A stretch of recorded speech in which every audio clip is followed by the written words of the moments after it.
আসসালামু আলাইকুম ফ্রেন্ডস, আজকে আমি করব এগ কারি।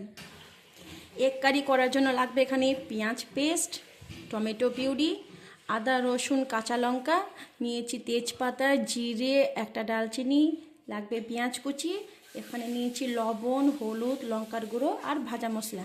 তাহলে চলুন কীভাবে করি আমরা আজকে এগ কারি।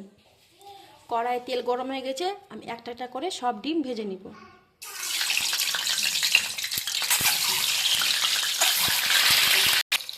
একটু দিব হলুদ গুঁড়ো আর একটু দিব লবণ।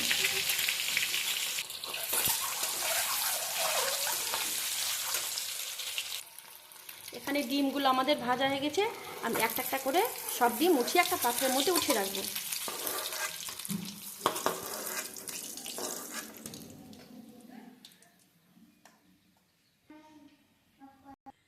এবার তেলের মধ্যে দিচ্ছি আমি দুটো তেজপাতা, জিরে আর একটা ডালচিনি। এরপর আমি দিব তেলের মধ্যে পেঁয়াজ কুচি।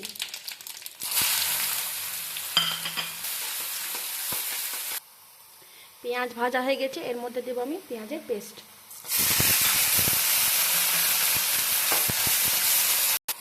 দিয়ে দেবো লবণ,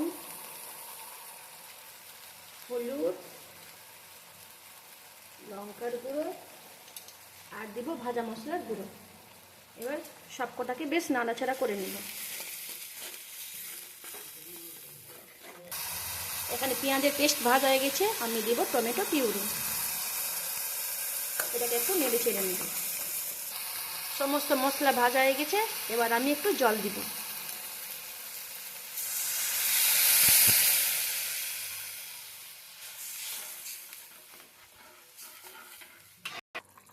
দেখুন গ্রেভিটা কি সুন্দর মাখা মাখা হয়ে গেছে। এরপর আমরা দিয়ে দেব ডিম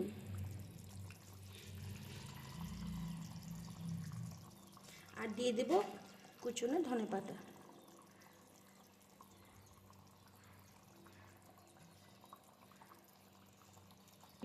রেডি হয়ে গেছে আমাদের এগ কারি। এটা আপনি ভাত বা রুটি বা পরোটার সাথেও পরিবেশন করতে পারেন।